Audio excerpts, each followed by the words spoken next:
भारतीय शेयर बाजार में इन दिनों एक बड़ा ही दिलचस्प खेल चल रहा है।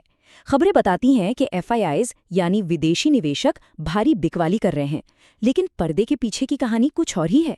क्या वो सच में इंडियन मार्केट से पैसा निकाल रहे हैं या फिर चुपके से किसी बड़े मौके पर दाव लगा रहे हैं?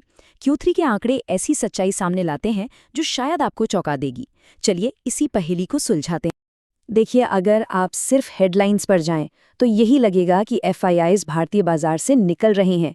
रोज हजारों करोड़ की बिकवाली के आंकड़े सामने आते हैं, लेकिन क्या यही पूरी तस्वीर है? क्या ये आंकड़े हमें पूरी कहानी बता रहे हैं?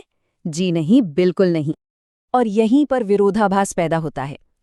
एक तरफ नेट सेलिंग का आंकड़ा है जो बताता है कि पैसा बाहर जा रहा है, लेकिन दूसरी तरफ यही एफआईआईज कुछ गिनी चुनी कंपनियों में बड़ी समझदारी से चुपचाप खरीदारी कर रहे हैं।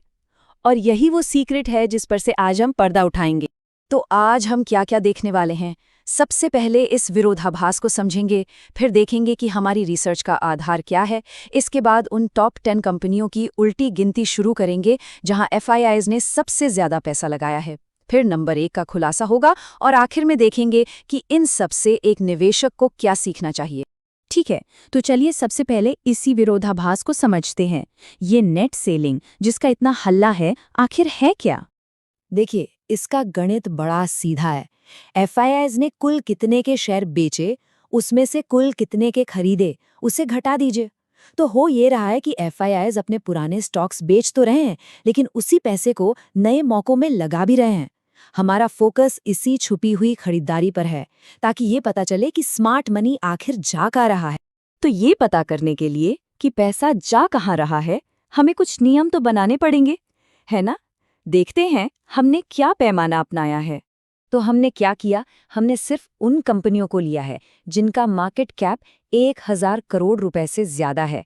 डेटा दिसंबर में खत्म हुई तिमाही का है, जो कि सबसे लेटेस्ट है। और हमारा मकसद बिल्कुल साफ है, उन टॉप 10 कंपनियों को ढूंढना जहां एफआईआईज ने अपनी हिस्सेदारी सबसे ज्यादा बढ़ाई है। तो अब आते हैं मुद्दे की बात पर। आखिर वो कौन सी कंपनियां हैं जो इस स्मार्ट मनी को अपनी ओर खींच रही हैं? चलिए इंतजार खत्म करते हैं और शुरू करते हैं उल्टी गिनती। लिस्ट में 10वें नंबर पर जगह बनाई है सेलेक्सिस इंडिया ने। यहाँ एफआईआईज की हिस्सेदारी 5.5% से बढ़कर 10.25% हो गई, मतलब लगभग डबल। और 9वें नंबर पर है मिडवेस्ट गोल्ड, जो एक ग्रेनाइट और मार्बल कंपनी है। यहाँ भी एफआईआई होल्डिंग लगभग 7% से बढ़कर 12.25% हो गई है। 8वें नंबर पर है सम्मान कैपिटल। इस फाइनेंशियल फर्म में एफआईआईज ने अपनी हिस्सेदारी 19% से बढ़ाकर लगभग 25% कर ली। और यहीं से एक पैटर्न दिखना शुरू होता है। 7वें नंबर पर है आरबीएल बैंक। और ध्यान दीजिएगा, ये हमारी लिस्ट में पहली फाइनेंस कंपनी है, लेकिन आखिरी बिल्कुल नहीं। 6ठे नंबर पर है एडब्ल्यू एग्री फूड्स, जिसे पहले अडानी विल्मर के नाम से जाना जाता था। यहाँ एफआईआईज की दिलचस्पी बनी हुई है। और 5वें नंबर पर फिर से एक बैंक, उत्कर्ष स्मॉल फाइनेंस बैंक। यहाँ तो एफआईआईज ने कमाल ही कर दिया। उनकी होल्डिंग सिर्फ 1.5% से सीधे 11.5% पर पहुंच गई।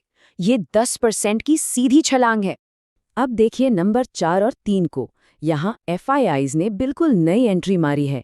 चौथे पर नोवेल मरीन और तीसरे पर आर्टेमिस मेडिकल सर्विसेज। इन दोनों कंपनियों में एफआईआईज की हिस्सेदारी लगभग 0 थी, जो अब बढ़कर 11% और 12.5% हो गई है, मतलब 0 से सीधा हीरो। और रनर अप यानी नंबर 2 पर है आईडीएफसी फर्स्ट बैंक। अब यहाँ कहानी और भी मजेदार है। एफआईआईज के पास पहले से ही इसमें लगभग 25% की बड़ी हिस्सेदारी थी, लेकिन उन्होंने इस पर और भरोसा जताते हुए इसे बढ़ाकर लगभग 37% कर दिया है, मतलब अपने दांव को और भी बड़ा कर दिया है।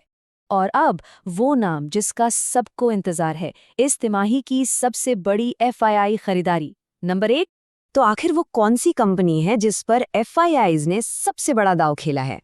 और वो कंपनी है इंडिया बुल्स। अब जरा इस आंकड़े पर गौर कीजिए। सिर्फ एक तिमाही के अंदर एफआईआईज की हिस्सेदारी 1.25% से उछलकर लगभग 18% हो गई। ये लगभग 17% की सीधी बढ़त है।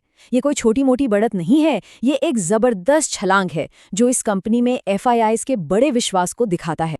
तो ठीक है, ये लिस्ट तो हमने देख ली, पर इस पूरी कहानी से हमें एक निवेशक के तौर पर क्या सीखना चाहिए? सबसे पहली और ज़रूरी बात, एफआईआईज बाजार से भाग नहीं रहे, वो बस अपना पैसा रीएलोकेट कर रहे हैं, मतलब एक जगह से निकालकर दूसरी बेहतर जगह पर लगा रहे हैं। दूसरी बात, उनका फोकस साफ तौर पर फाइनेंस सेक्टर पर है। बैंक और एनबीएफसीज उनकी पसंद बने हुए हैं। और हाँ, एक बात साफ कर दें, ये लिस्ट कोई स्टॉक खरीदने की सलाह नहीं है, बल्कि ये एक बेहतरीन शुरुआती पॉइंट है, ये जानने के लिए कि बड़े और समझदार निवेशक अपना पैसा कहाँ लगा रहे हैं। तो अब सबसे बड़ा सवाल ये है कि बाजार तो हर पल बदलता है। ऐसे में अगली तिमाही में ये स्मार्ट मनी किस दिशा में बहेगा, इस पर नज़र बनाए रखना वाकई दिलचस्प होगा। तो लाइक करें, शेयर करें और हमारे चैनल को सब्सक्राइब करना न भूलें और नए अपडेट के लिए बेल आइकन जरूर दबाएं।